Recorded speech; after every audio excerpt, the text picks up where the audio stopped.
guys, welcome back to our channel. So ఈ రోజు వీడియోలో మనం లాస్ట్ వీడియో యొక్క కంటిన్యూషన్ ఎస్ బ్లాక్ ఎలిమెంట్స్ చూడబోతున్నాము. సో కరెంట్ చాప్టర్ ఏంటి మనకి ఎస్ బ్లాక్ ఎలిమెంట్స్. ఇది జేఈ ఆస్పిరెంట్కి ఈప్ సెట్ స్టూడెంట్స్కి చాలా బాగా యూజ్ అవుతుంది and other university entrance exam రాసే వాళ్ళకి కూడా బాగా యూజ్ అవుతుంది. లాస్ట్ వీడియోలో మనం ఏం నేర్చుకున్నాం, ఇంట్రడక్షన్ నేర్చుకున్నాం. ఐ హోప్ మీ అందరికీ ఇంట్రడక్షన్ పార్ట్ చాలా క్లియర్గా అర్థమైంది అనుకుంటున్నాను. ఇఫ్ అర్థం కాకపోతే కామెంట్ సెక్షన్లో చెప్పండి మీకు ఏం అర్థం కాలేదు and I will be making a video. So నేను లాస్ట్ వీడియోలో మీకు ఎలక్ట్రానిక్ కాన్ఫిగరేషన్ మీరు ట్రై చేయండి అని చెప్పాను. సో ఎలక్ట్రానిక్ కాన్ఫిగరేషన్ మీరు ట్రై చేయాలి అంటే నేను లాస్ట్ వీడియోలో ఒక ట్రిక్ చెప్తానని చెప్పాను అటామిక్ నెంబర్స్కి. సో మీకు ఇప్పుడు ఆ ట్రిక్ నేను ఇప్పుడు చెప్తున్నాను అనమాట. సో ఫస్ట్లీ మీకు మినిమం 30 ఎలిమెంట్స్ వరకు మీకు అటామిక్ నెంబర్స్ తెలియాలి. It's minimum. మ్యాక్సిమం మీకు 60 తెలియాలి. సో చాలా ఈజీగా అయిపోతుంది మీకు కెమిస్ట్రీ అనేది. సో ఇప్పుడు నేను ఎస్ బ్లాక్ చెప్తున్నాను, ఎస్ బ్లాక్ సంబంధించిన ఎలిమెంట్స్ అన్ని ఇప్పుడు నేర్చుకోండి. నెక్స్ట్ నేను పీ బ్లాక్ స్టార్ట్ చేసినప్పుడు 13-14 గ్రూప్ మీరు నేర్చుకోవచ్చు. ఇప్పుడు మనం ట్రిక్ చూద్దాం. సో ఫస్ట్లీ అటామిక్ నెంబర్స్ ఎలా రాయాలి అంటే మనకు ఒక ఆర్డర్ ఉంటుంది. 8, 8, 18, 18, 32. ఓకేనా? ఫ్రమ్ లిథియం నుంచి స్టార్ట్ అవుతుంది.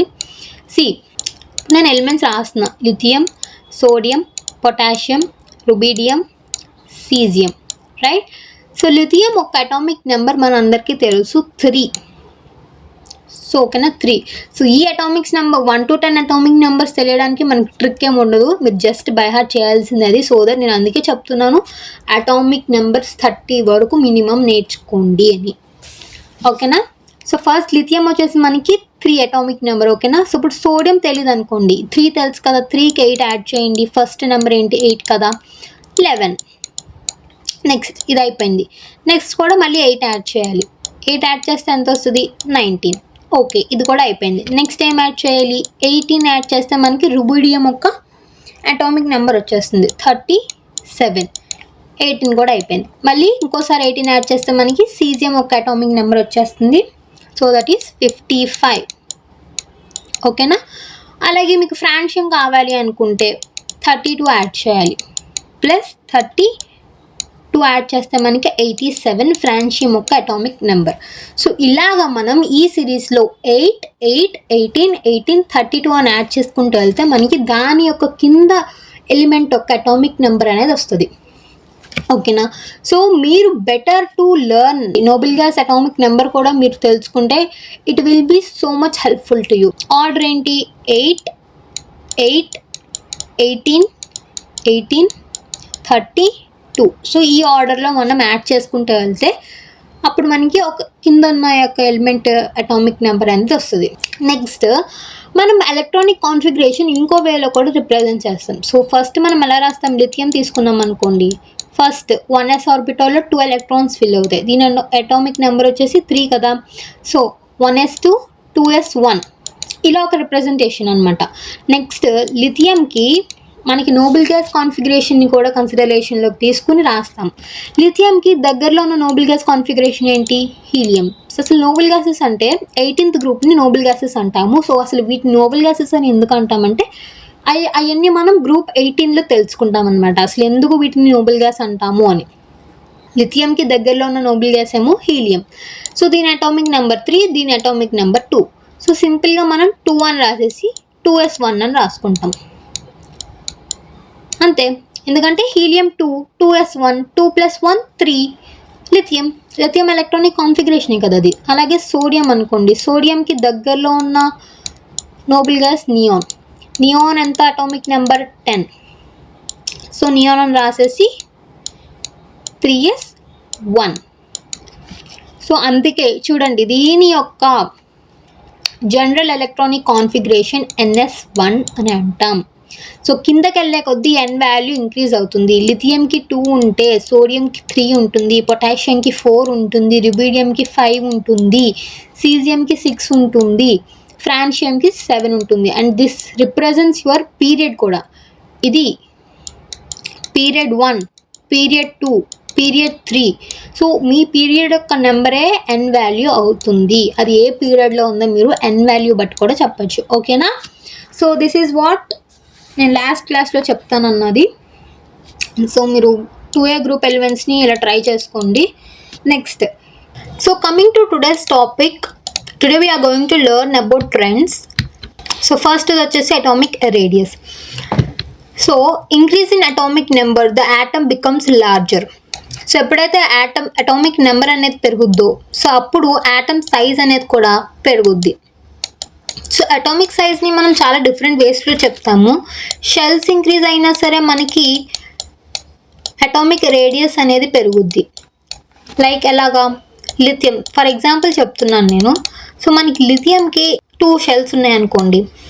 కమింగ్ టు సీజియం షెల్స్ ఎక్కువ అవుతాయి బికాస్ దానికి అటామిక్ నెంబర్ ఎక్కువ ఉంటుంది కాబట్టి, ఎలక్ట్రాన్స్ ఎక్కువ ఉంటాయి కాబట్టి మోర్ నెంబర్ ఆఫ్ షెల్స్ ఉంటాయి. సో దీని ప్రకారం కూడా అటామిక్ రేడియస్ ఎక్కువ ఉంటుందని చెప్పచ్చు. జనరల్గా పీరియడ్లోనూ top to bottom atomic radius increase అవుతుంది. వెరస్ ఎక్సెప్షనల్ కేసెస్లో ఏమవుతుంది, డీడీ కాంట్రాక్షన్ ఉండడం, poor shielding of 4f electrons ఉండడం వల్ల మనకి అటామిక్ రేడియస్లో కొంచెం స్లైట్గా చేంజెస్ వస్తాయి. బట్ ఎస్ బ్లాక్లో మనకి ఎటువంటి ఎక్సెప్షనల్ కేసెస్ లేవు. And monovalent ions are smaller than the parent ion. Parent ion అంటే సపోజ్ M ఉంది, ఇది పేరెంట్ అయాన్. సో ఈ Mలో నుంచి మనం ఒక ఎలక్ట్రాన్ తీసేసినప్పుడు ఇది M+ అవుతుంది. సో దీన్ని మనం మోనోవాలెంట్ అంటాం, ఎందుకంటే 1 ఎలక్ట్రాన్ తీస్తాం కాబట్టి మోనోవాలెంట్ అంటాం.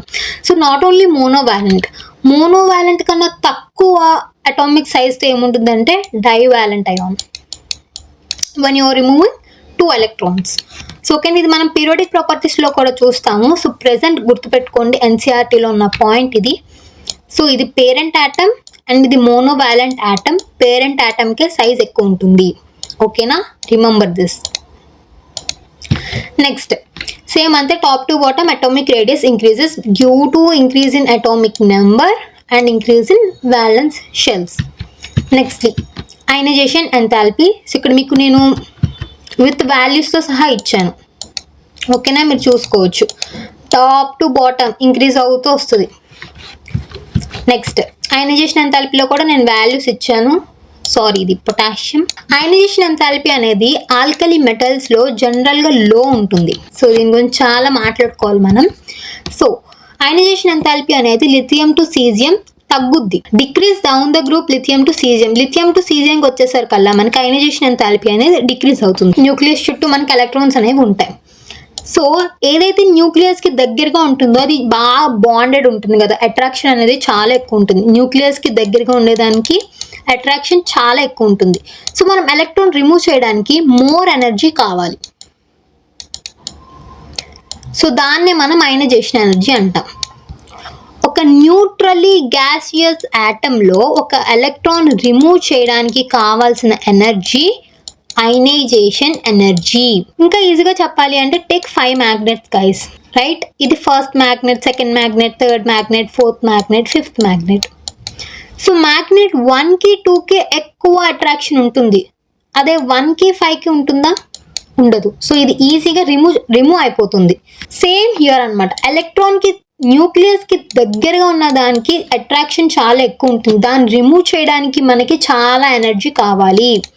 సో ఎలక్ట్రాన్ ఎప్పుడు న్యూక్లియస్కి దగ్గరగా ఉంటుంది? When it is smaller in size. ఏదైతే స్మాలర్ ఇన్ సైజ్లో ఉంటుందో దాని ఎలక్ట్రాన్స్ న్యూక్లియస్కి దగ్గరగా ఉంటుంది. ఓకేనా, అయనైజేషన్ ఎనర్జీ. సో అయనైజేషన్ ఎనర్జీలో మనకి జస్ట్ 2 థింగ్స్ ఏంటంటే half filled electrons, fully filled electrons. ఈ రెండింటికి అయనైజేషన్ ఎనర్జీ చాలా ఎక్కువ ఉంటుంది. ఓకేనా, మనకి ఇప్పుడు ఇచ్చింది ఎలిమెంట్స్ న్యూట్రల్ స్టేట్లో సోడియం, పొటాషియం, రుబీడియం, సీజియం. అది general order. Top to bottom ionisation energy decreases. అది జనరల్ ట్రెండ్ గ్రూప్లో, ఏ గ్రూప్లో అయినా సరే జనరల్ ట్రెండ్ అది. బట్ కొన్ని వాటిలో ఎక్సెప్షనల్ కేసెస్ ఉంటాయి, వచ్చినప్పుడు వాటి గురించి మాట్లాడుకుందాం. సో ప్రెసెంట్ ఏంటి అంటే మనకి తెలియాల్సిన point half filled and fully ఫిల్డ్కి ఎక్కువ అయనైజేషన్ ఎనర్జీ ఉంటుంది. ఇప్పుడు మీకు లిథియం టు సోడియం, ఈ న్యూట్రల్ ఆటమ్స్లోనే మిమ్మల్ని అడగరు, సోడియం టు సోడియం కూడా అడగచ్చు. దేనికి అయనైజేషన్ ఎనర్జీ ఎక్కువ ఉంటుంది? సోడియం ప్లస్ అని అడగచ్చు. ఓకేనా, ఇది మనం ఎలా చేస్తాం? సోడియం అటామిక్ నెంబర్ ఎంత? 11. Na+కి అటామిక్ నెంబర్ ఎంత అంటే 1 ఎలక్ట్రాన్ రిమూవ్ చేస్తారు కాబట్టి 10. దీనికి ఎలక్ట్రానిక్ కాన్ఫిగరేషన్ రాయండి. 1s2, 2s2, 2p6, 3s1. దీనికి రాయండి 1s2, 2s2, 2p6, రైట్. నేను ఏం చెప్పాను, హాఫ్ ఫిల్డ్ అనేది చాలా స్టేబుల్. ఇక్కడ ఎస్ ఆర్బిటల్లో మనకి జస్ట్ 2 ఎలక్ట్రాన్స్ని అకామిడేట్ చేయొచ్చు. 2లో హాఫ్ 1 అనుకుని ఇది మోర్ స్టేబుల్ కదా అనుకుంటారు, కానీ కాదు. ఎందుకు, 3s1 ఒక ఎలక్ట్రాన్ ఇచ్చేసింది అనుకోండి, 2p6 చాలా స్టేబుల్, అది 6 ఎలక్ట్రాన్స్ చాలా స్టేబుల్. పి ఆర్బిటల్ మొత్తం ఫిల్ అయిపోయింది. పి ఆర్బిటల్లో మనకి 6 ఎలక్ట్రాన్సే అకామిడేట్ చేయగలం. పి ఆర్బిటాల్లో 6 ఎలక్ట్రాన్స్ ఉంటే అది స్టేబుల్. సో ఇది ఫుల్లీ ఫిల్డ్ ఉంటుంది కాబట్టి ఇది చాలా స్టేబుల్గా ఉంటుంది. 2p6 అనేది ఫుల్లీ ఫిల్డ్. సో నేను 3s1 ఇచ్చేస్తా, ఎందుకంటే నేను స్టేబుల్ అవుతాను. నేను స్టేబుల్ ఉంటే చాలా హ్యాపీ, స్టేబుల్ హ్యాపీ, ఓకేనా. ఒక ఎలక్ట్రాన్ ఇచ్చేస్తే నువ్వు స్టేబుల్గా ఉంటావు కాబట్టి నేను హ్యాపీగా ఒక ఎలక్ట్రాన్ ఇచ్చేస్తా, ఈజీగా ఇచ్చేస్తుంది, అది అంత ఇబ్బంది పెట్టదు ఎలక్ట్రాన్ ఇవ్వడానికి. వేరేజ్ ఇక్కడ చూడండి 2p6 ఇది స్టేబుల్, ఇది ఆల్రెడీ హ్యాపీ పొజిషన్లో ఉంది. నువ్వు దీని నుంచి ఒక ఎలక్ట్రాన్ తీసేసుకుని దీన్ని అన్హ్యాపీ చేద్దామంటే అది ఒప్పుకోదు, కాబట్టి దీనికి మోర్ ఎనర్జీ కావాలి. సో ఐఈ అనేది సోడియం ప్లస్కి ఎక్కువ ఉంటుంది compared to neutral gaseous state atom, ఓకేనా. So this is what I wanted to clear you. So మనకి ఇలా నార్మల్గా ఇచ్చినప్పుడు న్యూట్రల్ స్టేట్లో ఉన్నప్పుడు టాప్ టు బాటమ్ డిక్రీజ్ అవుతుంది, ఓకే. వెనెవర్ ఎనీ చార్జ్ ఉందనుకోండి వాటి పైన, చార్జ్ అనేది ఏమి ఉన్నప్పుడు please do write electronic configuration. So అప్పుడు మీకు అర్థమవుతుంది. నేను చెప్పా కదా హాఫ్ ఫిల్డ్, ఫుల్లీ ఫిల్డ్, ఓకేనా. నువ్వు ఒక ఎలక్ట్రాన్ ఇచ్చేస్తే అది స్టేబుల్ అవుద్ది అనుకున్నప్పుడు అది ఈజీగా ఎలక్ట్రాన్ ఇచ్చేస్తుంది, అది ఆల్రెడీ స్టేబుల్గా ఉంది. నువ్వు దాని నుంచి ఒక ఎలక్ట్రాన్ తీసుకోవాలనుకుంటున్నావు, అది ఇవ్వదు. Remember this, okay. Now hydration enthalpy. Hydration enthalpy అంటే ఏం లేదు, ఒక మాలిక్యూల్ వాటర్తో ఈజీగా కంబైన్ అవ్వగలగాలి. లైక్ వాటర్ అంటే H2O, డిసోషియేట్ అయితే ఏమవుద్ది H+OH-. ఇప్పుడు ఈ Li ఉంది, సోడియం ఉంది, అంటే ఇది కంబైన్ అవ్వాలి. కంబైన్ అవ్వడాన్ని మనం పాలరైజేషన్ అంటాం. సో ఏదైతే స్మాల్ ఇన్ సైజ్ ఉంటుందో దానికి పాలరైజింగ్ పవర్ అనేది ఎక్కువ ఉంటుంది, ఓకేనా. సో లిథియం ఉంది, లిథియం OH-తో ఎక్కువ కంబైన్ అవ్వగలదా, సోడియం అనేది OH-తో ఈజీగా కంబైన్ అవుద్దా, లిథియమే కంబైన్ అవుద్ది. So C hydration enthalpy in alkali metal ions decrease with increase in ionic sizes, okay. So size ఎక్కువ ఉన్న దానికి పోలరైజేషన్ పవర్ అనేది తక్కువ ఉంటుంది, సో అది ఈజీగా కంబైన్ అవ్వదు, ఓకేనా. స్మాల్ సైజ్ ఉన్నది ఈజీగా కంబైన్ అవ్వద్ది. సో ఇది ఆర్డర్. ఎల్ఐకి ఎక్కువ డిగ్రీ ఆఫ్ హైడ్రేషన్ ఎంథాల్పీ ఉంటుంది బికాజ్ ఇది ఏంటి, small in size. And for this reason lithium salts are mostly hydrated. So ఇది ఎక్కువగా పాలరైజ్ అవ్వగలదు కాబట్టి, ఎక్కువగా కంబైన్ అవ్వగలదు కాబట్టి యానియాన్స్ తో లిథియం సాల్ట్స్ అనేవి mostly hydrated, LiCl.2H2O. Next final conclusion ఏంటి, అటామిక్ రేడియస్లో ఎక్సెప్షనల్ లేదు, top to bottom atomic radius increase అవుద్ది అండ్ అయనైజేషన్ ఎంథాల్పీ కూడా అంతే. వేరే చార్జ్ ఉంటే please right electronic configuration. Next దీనికి ఇంకో ట్రిక్ ఏంటి అంటే జస్ట్ ఇంటర్లింక్ చేసి చూడండి, మీకు అప్పుడు మగప్ చేయక్కర్లేదు, ఈజీగా అర్థమవుతుంది. సో సి అయనైజేషన్ ఎంథాల్పీ అనేది inversely proportionals to metallic character. Metallic క్యారెక్టర్కి ఇన్వర్స్లీ ప్రపోర్షనల్ అంటే మెటాలిక్ క్యారెక్టర్ ఇంక్రీజ్ అయిందనుకోండి అయనైజేషన్ ఎనర్జీ డిక్రీజ్ అవుద్ది. ఎందుకంటే మెటాలిక్ క్యారెక్టర్ దేనికి ఎక్కువ ఉంటుంది, సైజ్ ఎక్కువ ఉంటే మెటాలిక్ క్యారెక్టర్ ఎక్కువ ఉంటుంది. అసలు మెటాలిక్ క్యారెక్టర్ అంటే ఏంటి, లాస్ ఆఫ్ ఎలక్ట్రాన్స్.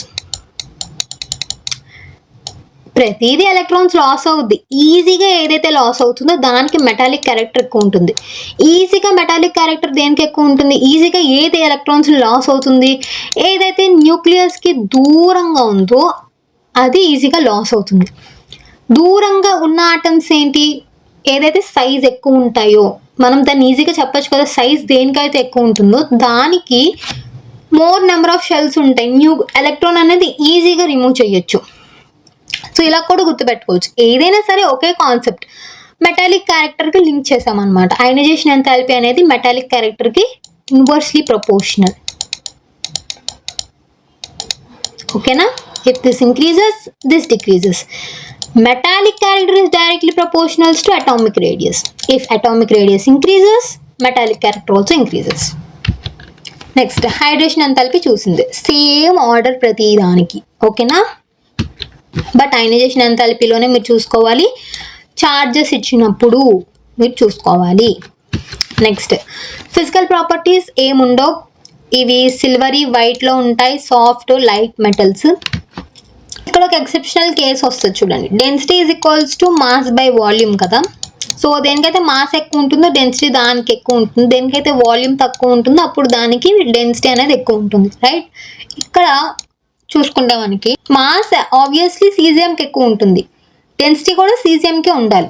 సేమ్ మనకి అటామిక్ రేడియస్కి ఏదైతే ఆర్డర్ వచ్చిందో ఆ ఆర్డర్ ఇక్కడ రావాలి. బట్ ఇక్కడ చూడండి, సోడియం ప్లేస్లేమో పొటాషియం, పొటాషియం ప్లేస్లేమో సోడియం వచ్చింది. ఇది ఎందుకు? Due to weak metallic bonding, due to weak metallic bonding. కాబట్టి దానికి డెన్సిటీ అనేది సోడియం కంటే తక్కువ ఉంటుంది. ఓకేనా, ఇది ఎక్సెప్షనల్ కేస్. ఇప్పటి వరకు మీకు వచ్చింది ఒకే ఒక ఎక్సెప్షనల్ కేస్ ఇదనమాట.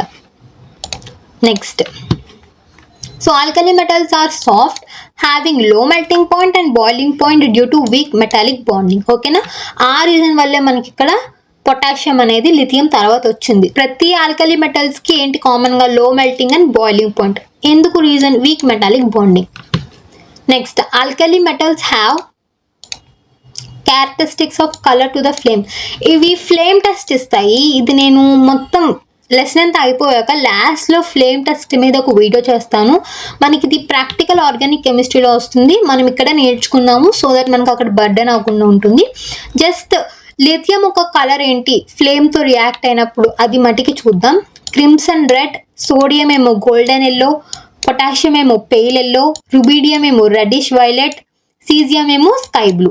జస్ట్ ఇది గుర్తుపెట్టుకోండి, తర్వాత మనం ఫ్లేమ్ టెస్ట్ చూసినప్పుడు డీటెయిల్గా మాట్లాడుకుందాం. నెక్స్ట్, ఆల్కలీ మెటల్స్ అనేవి good conductors of heat and electricity. Good conductors of heat and electricity అని ఎందుకంటాం? మొబిలిటీ ఉండాలి, ఎలక్ట్రాన్స్కి మొబిలిటీ అంటే మూవ్ అవ్వాలి, ఎలక్ట్రాన్స్ అనేటివి ఫ్రీగా ఉండాలి, న్యూక్లియస్కి దగ్గరగా ఉండకూడదు, ఫ్రీగా మూవ్ అవుతాయి, అప్పుడే మనకి ఎలక్ట్రాన్ అని వస్తుంది. సో ఆల్కలీ మెటల్స్ అనేవి గుడ్ కండక్టర్స్. నెక్స్ట్ ఏంటి అంటే, ఇక్కడతో ఈరోజు టాపిక్ అయిపోయింది. ఓకేనా, అప్కమింగ్ వీడియోస్లో మనం ఏం చూడబోతున్నాం అనేది జస్ట్ మీకు ఒక గ్లిమ్స్ టైప్ ఇచ్చాను నేను. నెక్స్ట్ వీడియోస్ మొత్తం అంతా కెమికల్ ప్రాపర్టీసే.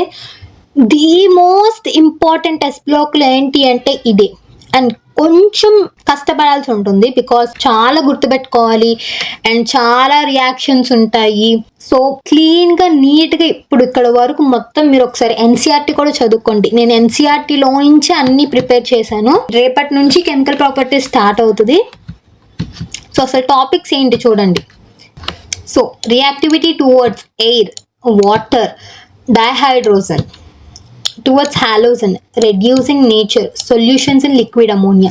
సో ఇదంతా మనం రేపటి పార్ట్లో కవర్ చేసుకుందాం. ఇదేంటి? పార్ట్ 3. ఓకేనా, general characteristics of compounds of alkali metals. దీంట్లో sub topics nature of alkali metal oxides, nature of alkali hydroxides, nature of metal halides and salts of oxy acids, anomalous properties of lithium, differences between lithium and other alkali metals, lithium and magnesium madhya differences. idantha part 4, right? This too part 4. See, some important compounds of sodium: sodium carbonate, sodium chloride, sodium hydroxide and sodium bicarbonate. Most important one question compulsory EAPCET 2025లో కూడా ఒక question వచ్చింది. JEE మెయిన్స్కి deleted కాబట్టి నేను చెప్పట్లేదు, but JEE mains previous year 2019 ఆ టైంలో కూడా చాలా క్వశ్చన్స్ దీని మీద వచ్చాయి. And the most important, and ఇక్కడే మీరు కొంచెం హార్డ్ వర్క్ చేయాలి. దట్స్ ఆల్, ఇంక ఈ లెసన్ అయిపోతుంది. అండ్ ఇది ఒక 3 పార్ట్స్లో చెప్తాను. Part 5, 6, 7. Okay na? So that's all for today guys. If you like this video, please do like it and share it with your friends. Thanks for watching.